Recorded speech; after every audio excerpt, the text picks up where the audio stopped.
Здравствуйте, это новости Татарстана, в студии Елена Зинатуллина. И вот о чем сегодня расскажем. Президент Фина с рабочим визитом в Казани. Господин президент, поздравляю вас с избранием на такую высокую должность. Готова ли Казань к чемпионату мира по водным видам спорта? Об этом Алия Хайрудинова. Новые меры поддержки резидентов промпарков в районах республики. Стимулировать развитие вот этих промышленных парков. Какие льготы начнут действовать уже с этого месяца, расскажет Салават Мухаммадулян. Работы завершены на 2/3. На данном участке строительства автодороги здесь будет у нас 3 полосы на въезд, 3 полосы на выезд. Как новая развязка на Оренбургском тракте в Казани упростит жизнь автомобилистов, расскажет Рамиль Галиулян. Сегодня в Казань приехала делегация Международной федерации плавания во главе сразу с 2 руководителями. Это новоизбранный президент Хусейн Аль-Мусаллам и почетный пожизненный президент Хулио Маглеоне. Их в Казанском Кремле принял президент Татарстана. Рустам Минниханов поздравил Хусейна Аль-Мусаллама с новой должностью и поблагодарил за доверие в проведении предстоящего чемпионата Европы и чемпионата мира. Как заявил Рустам Минниханов, Фина для нас стратегический партнер. Всегда считали себя членами семьи Фина, и я надеюсь, что добрые традиции, которые были заложены господином Хулио Маглеоне, они будут продолжены. На прямую связь с Казанью вышел федеральный министр спорта Олег Матыцин. Он заявил, что Татарстан – уникальная площадка, способная реализовать абсолютно любые спортивные мероприятия. И заверил, проведение чемпионата мира лично будет поддерживать и президент страны, большой фанат спорта. Господин Хусейн Аль-Мусаллам высоко оценил организацию в Казани чемпионата мира в 2015 году и отметил, дух соревнований до сих пор царит и в самом городе, и на спортивных объектах. Я намерен продолжить то, что начал господин Маглеоне. Мы работали как команда вместе. Я буду продолжать его стратегию здесь. Мы движемся исключительно вместе. И на Конгрессе в своей речи я сказал, если вы говорите о спорте, тогда я с вами. Но если тут политика, дискриминация, то я не с вами. Казань – это центр спорта, это столица спорта в России. Мы только приехали, там было сколько? 2 маленьких бассейна, а сейчас их 200 по региону. И 4 из них я вместе с вами открывал. И после встречи с президентом Хусейн Аль-Мусаллам отправился на спортивные объекты Казани. Здесь созданы фантастические условия для занятий спортом. И город на 100% готов к проведению чемпионата мира по водным видам спорта, отметил он. Напомним, в 2025 году Татарстан примет мировой чемпионат. Как дела, спрашивает президент Фина. В ответ улыбки и крепкие рукопожатия спортсменов. Хусейн Аль-Мусаллам на новом посту 3-й день. Это первая официальная поездка. Под его руководством должен пройти мировой чемпионат в Казани 2025. Спасибо большое. Так мы благодарим Казань, Россию за то, что у вас есть такая возможность быть здесь, тренироваться здесь. Во Дворце водных видов спорта сейчас тренируются пловцы со всего мира. Так, в Казани реализуется совместный с Фина социальный проект по развитию водных видов спорта. Он должен помочь спортсменам из разных стран улучшить результаты на чемпионатах. А Дагоргович из Черногории говорит, что в его стране таких условий для пловцов пока нет. Условия в этом бассейне намного лучше, чем в моей стране, поэтому я очень рад, что принимаю участие в этом проекте. У меня есть все, о чем спортсмен может мечтать. Сейчас в Казани тренируются 20 человек из 17 стран. Андорра, Ангола, Мальдивы, Мадагаскар, Нигерия, Куба, Черногория, Латвия и другие. Бассейн отлично оборудован, и здесь огромное количество спортсменов из разных уголков мира. Мы знакомимся, тренируемся. Это полезно всем нам. Дворец водных видов спорта Татарстана – это 3 плавательные чаши. Кроме этого, в столице есть центр гребных видов спорта. В районах республики после чемпионата 2015 года построили 249 чаш бассейнов. Хусейн Аль-Мусаллам не скрывает свой восторг. Здесь уже все готово к чемпионату мира 2025 года. Казань Казани фантастические условия для соревнований и занятий спортом не только для спортсменов, но и для обычных жителей. Казань готова к чемпионату мира 2025. Вопросов нет, но мир не стоит на месте. Технологии развиваются, и если появится что-то новое, это нужно будет сделать. И у нас до 2025 года есть четкая дорожная карта. Мы каждый год проводим турниры. Ну, понятно, что была и остается все же еще пандемия. Но мы уверены, и осенью мы вернемся уже с плаванием сюда. И на следующий год все те турниры, которые наметили, будем проводить. В Казани к чемпионату мира по водным видам планируют построить 2 новых спортивных объекта – центр хайдайвинга и многофункциональную арену. В последней планируют провести финальные соревнования по синхронному плаванию. Алия Хайрудинова, Рамзиль Гарипов, ТНВ, Казань.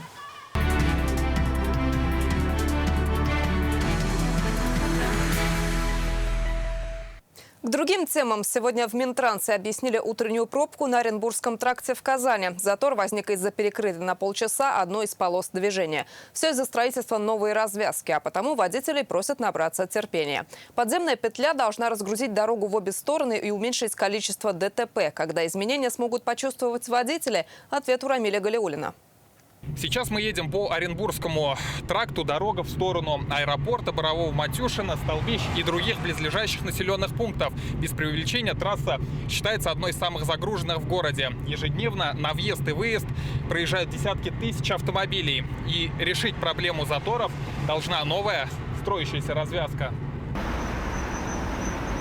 Уже привычная картина на этом участке. С самого утра на Оренбургском тракте кипит работа. Строительство развязки началось в октябре 2020-го. В проезжей части быстрее хотим открыть. Дорогу строим, поребрики установили, отбойники. Сейчас асфальтом занимаемся. Так будет выглядеть новая развязка. Согласно проекту, разворотный узел представляет собой съезд с трассы. Петля пройдет под Оренбургским трактом и позволит быстро развернуться в противоположную сторону. Жителям близлежащего микрорайона, въезжающим в Казань, не придется перестраиваться из правого ряда в левый, уходя на разворот в сторону города. Прямое направление выезда из города пересекалось с движением со стороны торговых центров Лерам-Мерлен, Карусель и микрорайона М14. И при перестроении автомобилей затруднялось движение и снижалась скорость движения. Создавались аварийные ситуации, поэтому было принято решение построить именно такой объект, чтобы не было пересечения потоков. Общая протяженность дороги чуть больше километра. Стоимость работ 752 миллиона рублей. На данном участке проводились работы по устройству ливневой канализации для отвода воды, которая будет собираться в тоннельной части. Также ведутся работы по устройству наружного освещения. 65% работ уже выполнено. Как отмечают дорожники, во время строительства движение на Оренбургском тракте частично будет перекрыто. Автомобилистам советуют заранее продумывать свой маршрут. Например, в Боровое-Матюшино в объезд через поселок Мирный. По словам водителей, они уже в предвкушении новой развязки. Готов потерпеть вот эти маленькие пробки. Зато потом будем свободно ездить. Развязки для чего и делают, чтобы пробок не было, я так думаю. Меньше пробок, быстрее движение. Если развязка будет, то я, например, готова потерпеть. Для того, чтобы в дальнейшем не было этих пробок. Казань очень сильно расширяется, поэтому ей необходимы такие решения. Завершить работы планируют ко Дню Республики 30 августа. Рамиль Галиуллин, Наиль Абдуллин, ТНВ, Казань. В Нижнекамске по требованию прокуратуры возбуждено уголовное дело после пожара в усадьбе купцов Стахеевых. Дом-объект культурного наследия республиканского значения внесен в Госреестр памятников архитектуры. Напомним, огонь здесь полыхал 1 июня. В результате повреждены кровля и потолок. Как считают в прокуратуре, это привело к нарушению охраняемых законом интересов общества и государства. Уголовное дело возбуждено по статье «Халатность». В 2019 году обязанности по охране объекта возложили на исполком города. Ранее прокуратура обращала внимание местных властей на обеспечение сохранности памятника. В конце мая в адрес руководителя исполкома было внесено представление об устранении нарушений. Казанские градозащитники опасаются за судьбу старинного особняка в центре столицы. Потеряет ли город дом Пашковского? Читайте в интернет-газете «Реальное время». Резиденты промышленных парков республики получат дополнительные меры поддержки. Это субсидирование кредитов, займы до 30 миллионов рублей и компенсация затрат на электричество. Об этом сегодня рассказал министр экономики Мидхат Шагиахметов. Это сделано для того, чтобы заполнить промпарки в районах. Некоторые из них практически пустуют. Когда можно будет получить поддержку, узнал Салават Мухаммадуллин. Надо им, как города Тосры обещают какие-то льготы, мы должны что-то им представить, чтобы у них был интерес к нам идти. Интерес пока не самый высокий. На 105 промпарков республики приходится 1500 резидентов. В некоторых районах площадки не дотягивают и до 70% заполняемости, особенно в дальних районах. Хотя в тех, что ближе к столице, таких проблем меньше. Население очень трудоспособное, низкая аренда за 1 квадратный метр. Плюс электроэнергия, газ. Большое внимание резиденты обращают и на местоположение. Государственные льготы и фишки для промпарков в виде субсидий при кредитовании и помощи при выходе на зарубежные рынки отошли на второй план. И вот республика в этом году запускает уже второй пакет мер поддержки резидентов в районах площадок. Субсидирование процентной ставки, предоставление займа «Стройка», льготных микрозаймов и субсидирование части затрат на электроэнергию. Реализация комплексного пакета мер поддержки стартует уже в текущем месяце. При этом еще месяц назад Госсовет Республики на законодательном уровне принял налоговые льготы для резидентов промпарков. Напомним, это снижение ставок по упрощенке, освобождение от уплаты транспортного налога и налога на имущество предприятий. Вместе с малым и средним бизнесом новый пакет мер получают социальные предприниматели и самозанятые. Для социальных предпринимателей в виде грантов от 100 до 500 тысяч рублей. Кроме того, сегодня мы завершаем тоже подготовку соответствующих документов по стимулированию и расширению деятельности самозанятых. Разрабатывается грантовая поддержка в размере до 100 тысяч рублей. Всего же в этом году в республике на поддержку предпринимателей направят больше 1 миллиарда рублей. Салават Мухаммадуллин, Вадим Илларионов, ТНВ, Казань. До 2023 года в Татарстане приведут в порядок 3 водных объекта. Это Мёша, Вятка и пруд в селе Державино. Так, в этом году в республике начнут реализовывать федеральную программу сохранения уникальных водных объектов в рамках национального проекта. Об этом и не только говорил сегодня министр экологии Александр Шадриков на встрече с журналистами, которая прошла на реке Волге. Вечный вопрос: Волга втекает в Каму или Кама в Волгу? В Татарстане более 9000 водных объектов, и Волга самый крупный из них. На ее оздоровление только в этом году из федерального и республиканского бюджета выделено почти 1,5 миллиарда рублей. Все в рамках национального проекта «Экология». Наша задача у нас заниматься всеми малыми реками, всеми водными объектами. В этом году мы должны 2 очистных сооружения в Пестричинском районе завершить, ввести в эксплуатацию. И переходящий объект — это проплыли. Это водоканал города Казани. Так, к концу 2024 года хотят в 3 раза сократить объем сточных вод, которые сбрасывают в реку. За последние годы в республике построили и реконструировали 11 очистных сооружений. Еще один актуальный вопрос – уровень воды на Волге. В этом году значительного спада не наблюдали. Это значит, рыбы будет много. Но мы видим с вами в округе очень благополучно в этом году также и для судоходства, также и для нереста, то, что уровень воды сегодня 52 метра, 98 сантиметров по Балтийской системе, это гидропост Верхний Услон. В Казани качество воздуха улучшилось по сравнению с прошлым годом, отмечает министр. 16 автоматизированных станций мониторинга делают более 4 миллионов замеров в год. Они в онлайн-режиме приходят на сервер Минэкологии. Анализировать общий вклад по выбросам в атмосферный воздух. 70% это промышленные предприятия по Татарстану, 30% это автотранспорт. Поэтому если каждый вклад промышленного предприятия, это, конечно же, это сразу снижение выбросов в атмосферный воздух. В Татарстане начнут реализовывать и федеральный проект сохранения уникальных водных объектов. До 2023 года очистят реки Мёша, Вятка и пруд в селе Державино. На все 163 миллиона рублей. Алия Хайрудинова, Адель Миндубаев, ТНВ, Казань.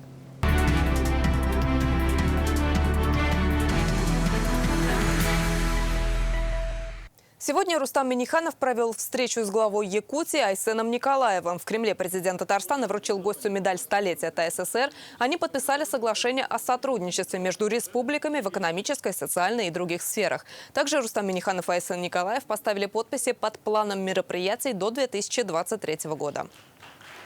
Мы заинтересованы в наращивании поставок продукции машиностроения, в том числе, вот мы говорили, здесь Батаршин у нас по газомоторной тематике, химические, нефтехимические продукции, продукты питания, ну, товары народного потребления. Ну и, конечно же, очень внимательно надо посмотреть, кроме ювелирных изделий, очень серьезно надо рассмотреть IT-сферу. На сегодняшний день, конечно же, мы видим, что уже реализуется ряд проектов и практик. И как раз НИИ Якутии в Татарстане, уверен, дадут этому новый импульс. Отношения Татарстана и Якутии стали крепче и в сфере медиакоммуникаций. Татмедиа и Саха-Печать подписали соглашение о сотрудничестве. Теперь медиахолдинги будут обмениваться своими наработками. В каких направлениях будут работать, говорили на встрече редакторов изданий двух республик. Основное литературное, если брать, это журнал «Позывной Клара». Редакторы газет и журналов, писатели и журналисты из Якутии интересуются всем, что может быть полезно в их работе. Что публикуют в литературном журнале, как осваивают соцсети, есть ли сложности с подпиской и доставкой. На вопросы отвечает руководитель республиканского агентства Айдар Салимгараев. Он отмечает, работаем не только на аудиторию республики, но и за ее пределами. У нас по регионам России, у нас же компактно живут татары. Еще 30 изданий на татарском языке, на татарском народном языке для наших соплеменников уходит. Есть государственные газеты, у нас очень большая проблема по доставке. Своим опытом делится уже делегация из Якутии. В республике крупнейшая медиакомпания «Саха-Печать». Их издания выходят раз в неделю, но с доставкой проблемы. Территория региона большая, многие живут в северных районах. Холдинг ищет пути решения, развивают альтернативную подписку, хотят заняться цифровизацией газет. Меморандум о сотрудничестве между информационным агентством «Татаринформ». Развивать отношения будут теперь на новом уровне. Татаринформ и Саха-Печать подписали меморандум о сотрудничестве. Обмениваться будут новыми методиками и наработками.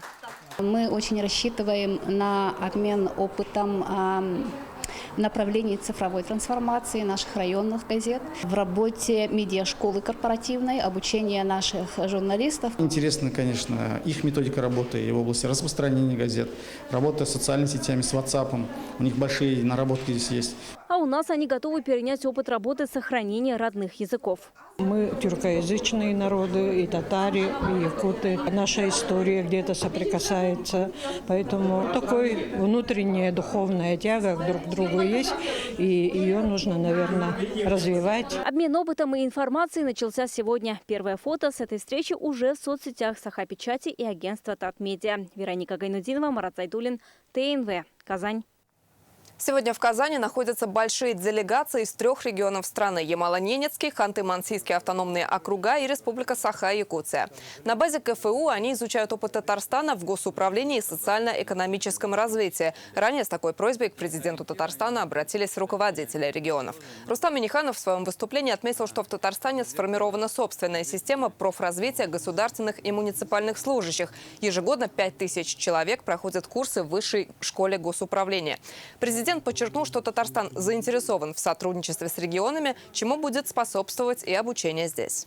Надеюсь, изучение успешных практик, технологий госуправления поможет вам найти нужные решения в работе, повысить эффективность, ну и самое главное, позволит укрепить наши межрегиональные связи. Минтимер Шаймиев сегодня встретился с ответственным секретарем Комиссии Российской Федерации по делам ЮНЕСКО Григорием Орджоникидзе и государственным советником Якутии Андреем Борисовым. Гости поделились впечатлениями о первом полилингвальном образовательном комплексе «Адымнар», который уже успели посетить, обсудили вопросы по проведению 45-й сессии Комитета всемирного наследия ЮНЕСКо, которая пройдет в Казани в следующем году. Григорий Орджоникидзе ознакомил Минтимер Шаймиева с планом проведения молодежной модели комитета. Лето – время отдыхать. До 31 августа в банке «Аверс» действует акция «Летние каникулы для бизнеса» по бесплатному открытию расчетного счета. Летние каникулы для бизнеса – это акция банка «Аверс», чьи клиенты могут бесплатно открыть расчетный счет. Абонентская плата за ведение банковского счета и использование системы «Интернет-клиент» составит 0 рублей в течение 3 месяцев после открытия счета. Давно являюсь клиентом данного банка «Аверс». Мне здесь нравится расчетное обслуживание, вклады здесь, ставки привлекательные. Также у меня здесь расчетный счет открыт.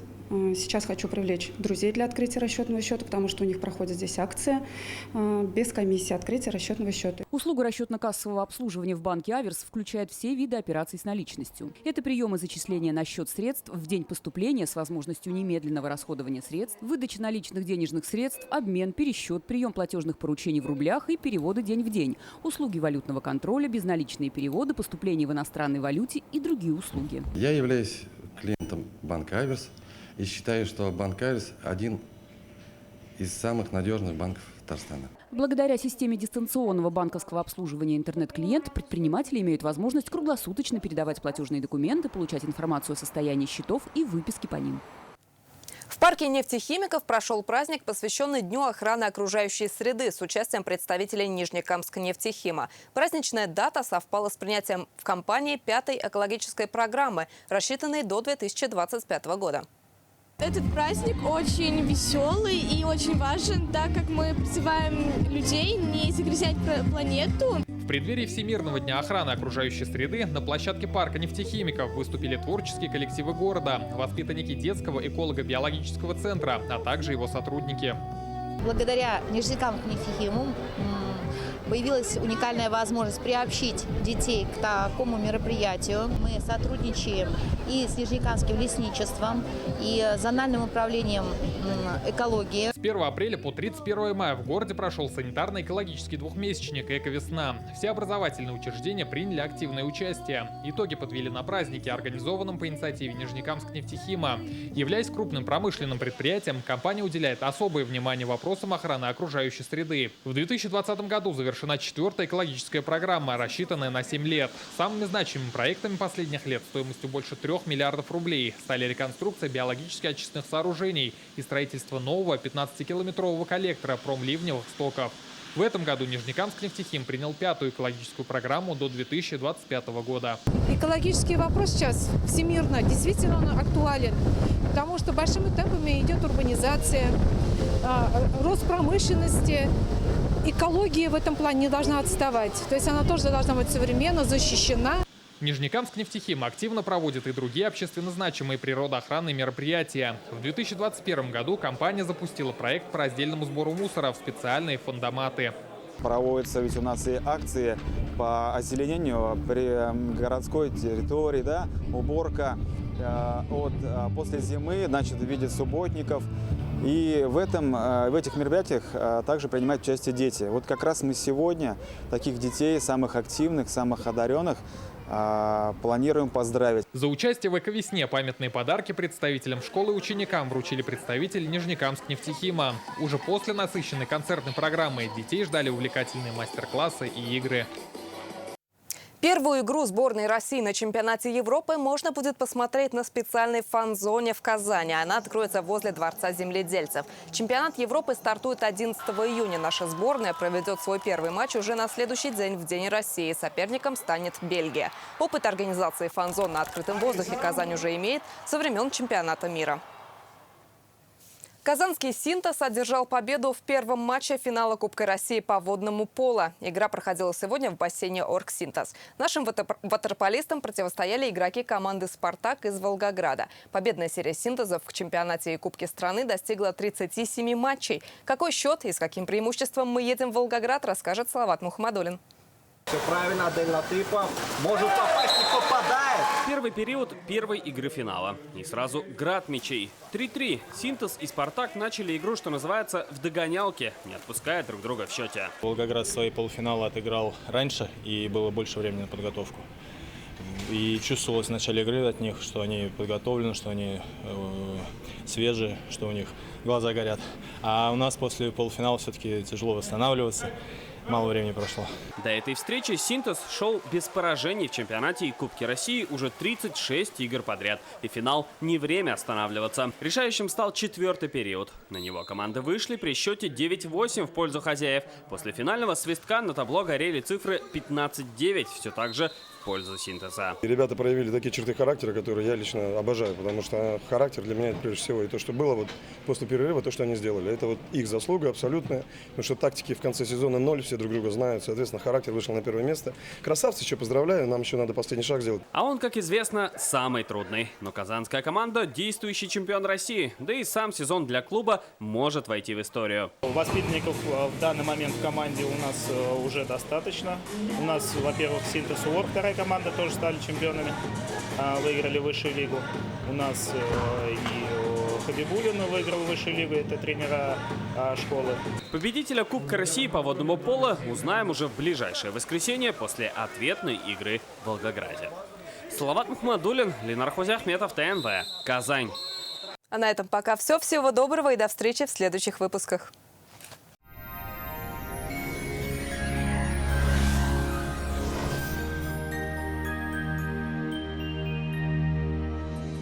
Здравствуйте! Что обещают нам синоптики на 9 июня, узнаем после полезной информации.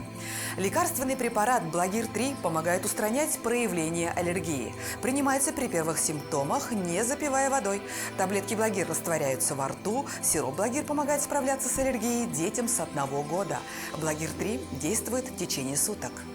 Готовые квартиры в Иннополисе от 3 миллионов 950 тысяч рублей. Заезжай и живи. Мебель и бытовая техника в подарок. Осталось всего 15 квартир. Подробности на сайте jkunicum.ru и по телефону 556 59. Успей купить квартиру в самом инновационном городе России. Купить квартиру в Иннополисе? Сейчас это возможно. Квартиры формата «Заезжай и живи» от 3 миллионов 950 тысяч рублей. Торопитесь, осталось всего 15 квартир. Звоните 556 59. Сайт jkunicum.ru. В Татарстане установилась жаркая погода, местами прогремели грозы, прошли дожди. По данным сервиса Яндекс.Погода, 9 июня на юго-востоке в Бугульме, Бавлах, Азнакаево осадки не прогнозируются. Переменная облачность и 25 градусов выше нуля. На северо-востоке, в Нижнекамске, Набережных Челнах и Елабуге вероятность осадков будет небольшой, температура вполне комфортная. Жители севера Татарстана продолжают наслаждаться теплом и солнцем. Тут также без осадков. Солнечный антициклон и на северо-западе республики синоптики обещают 23 градуса со знаком плюс. На юго-западе, в Болгаре, Држаном, Буинске переменная облачность. Жарко, местами возможен дождь. В центральных районах Чистополе, в Альметьевске, Мамадыше вероятность осадков небольшая, солнечно, температура сохраняется близкой к климатической норме. В ближайшие дни по прогнозу местами ожидаются дожди, чему, несомненно, обрадуется природа. И еще одна интересная информация. Большой выбор садовых цветов ДК-химиков с 8 по 9 июня 2021 года с 10 до 18 часов. Лучший протез – тот, что остался в упаковке. Говорит Оксана Кузина, основатель медцентра «Доктор Ост». Своим пациентам мы рекомендуем отказаться от сложного хирургического вмешательства. Снять боль и восстановить разрушенный сустав можно даже на поздней стадии артроза и при некрозе. Всего один укол вместо операции и протеза. «Доктор Ост». Прямо сейчас запишитесь на прием за полцены. Федеральная сеть медицинских центров «Доктор Ост» – лечение самых сложных заболеваний позвоночника и суставов без боли и хирургического вмешательства. За 12 лет в 10 городах России врачами клиники отменено более 70 тысяч операций. 9 июня в Казани ожидается переменная облачность, преимущественно без осадков. Ночью плюс 17, а днем 24 градуса выше нуля. Ветер восточный, умеренный. Атмосферное давление в пределах нормы, влажность воздуха 50%. И еще одна интересная информация. Санчи – сокровище китайской традиционной медицины. Дает энергию, укрепляет иммунитет, повышает качество сна, улучшает самочувствие, способствует снятию усталости. Санчи – источник здоровья и долголетия. Спрашивайте в аптеках Farmland. Это вся информация к данной минуте. Всего доброго и до свидания.